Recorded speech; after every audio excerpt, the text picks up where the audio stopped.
Hey, you doodle. What's going on?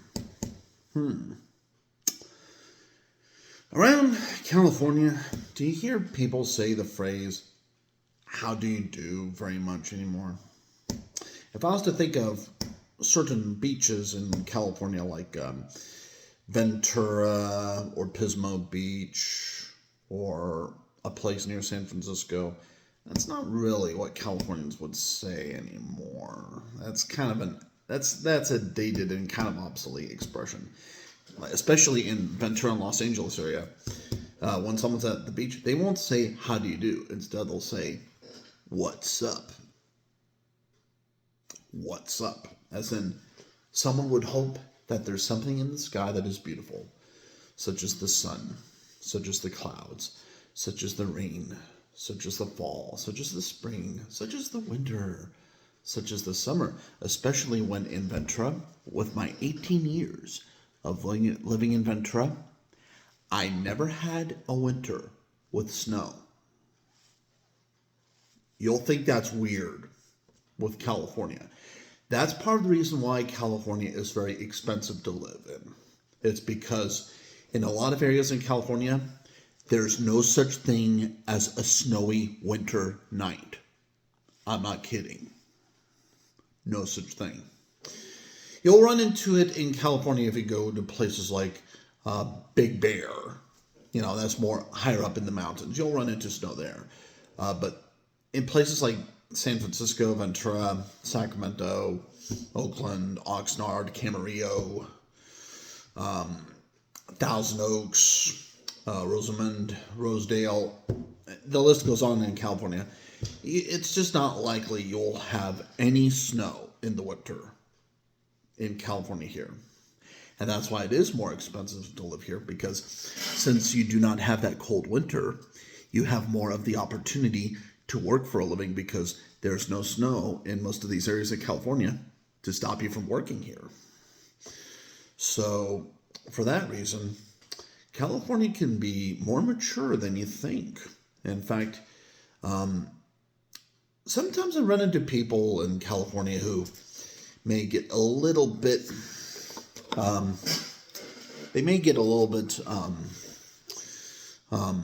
hesitant when they think of certain cultures in California, because there are so many cultures in California that, especially if you're from the South, when you expose yourself to a lot of minorities, like people of different races and skin colors and stuff, and foreign languages,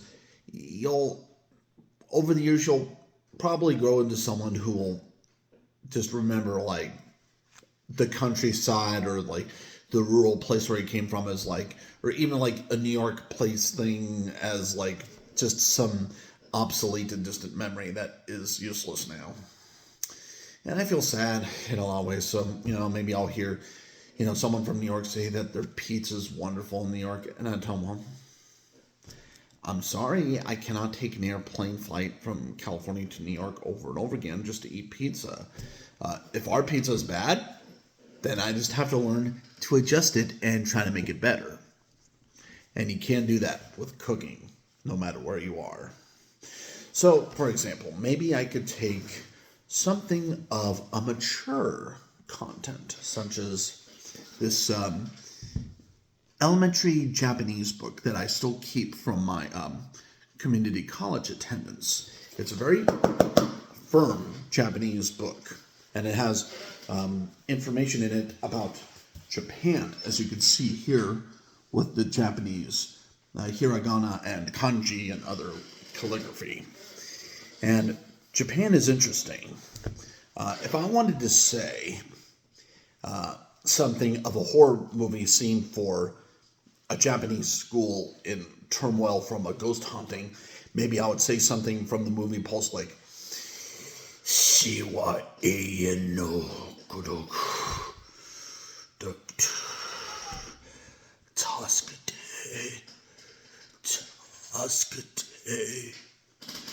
Taskate, and you'll be like, whoa, that's a ghostly presence. And I learned that from a movie called Pulse, which is a classic Japanese horror film. And I watched that here in the California state because We have a lot of places with DVDs of obscure foreign language movies. And if content like that ever seems to be vulgar, at least it's not a form of gentility. Gentility is a type of vulgarity, but it doesn't take the tone of like this serious, mature cowboy tone that I would speak to you on.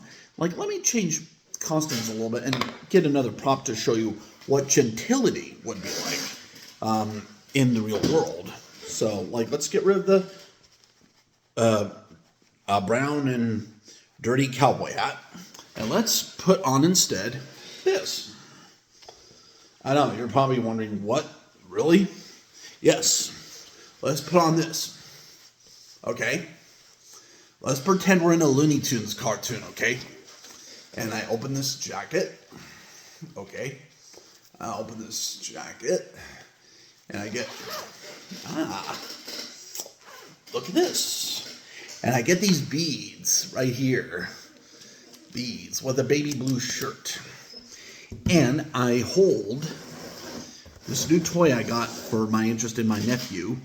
This slime toy that you use to create slime balls and form into your favorite shapes with the use of slime. And there would even be some uses of slime with the general notions of, the kind of ice cream scoop to form your favorite slime monster or your slime gooey thing. Like something that is like a gummy bear and that is so stupid it doesn't exist, but we think it's funny anyway. So imagine if I held this and I said, I taught a potty cat.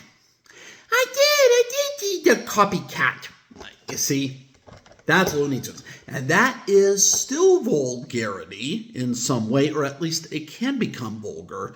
But instead, that's more like gentility, where someone would take a really excessively cute accessory or an excessively cute hat and those kinds of things, and would use like some kind of retarded but sweet voice to make it seem like they're polite when really they're just mocking you.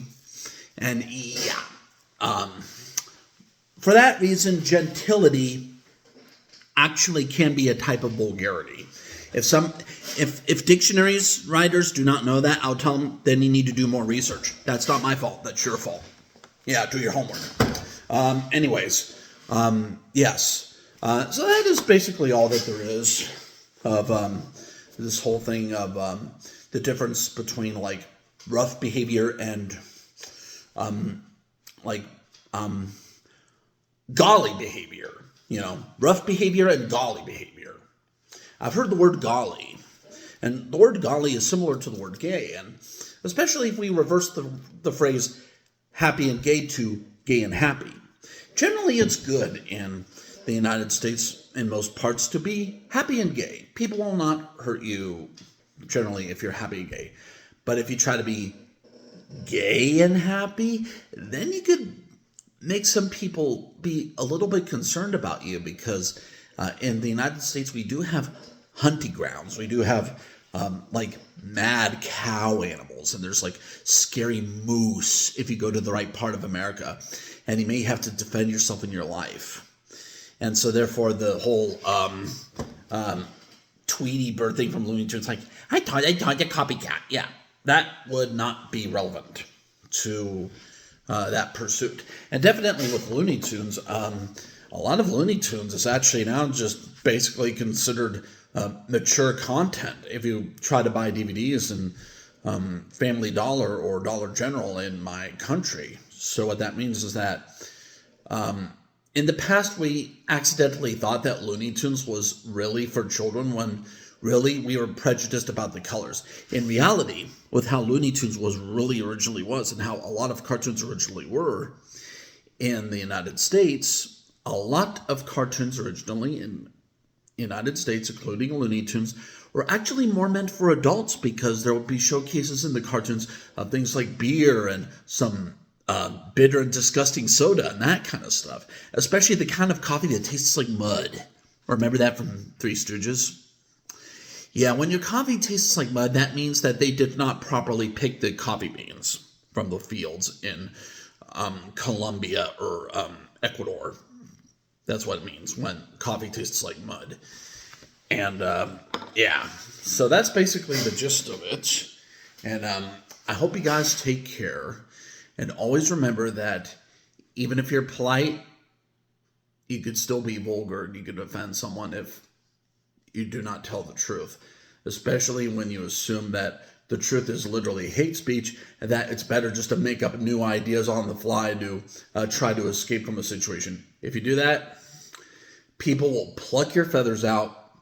You will be a rainbow bomb and you'll just go all over the place. You don't want that. Be more reasonable, So sometimes if you need to wear a cowboy hat like this, just do so and get along. You take care. God bless. Have a nice day.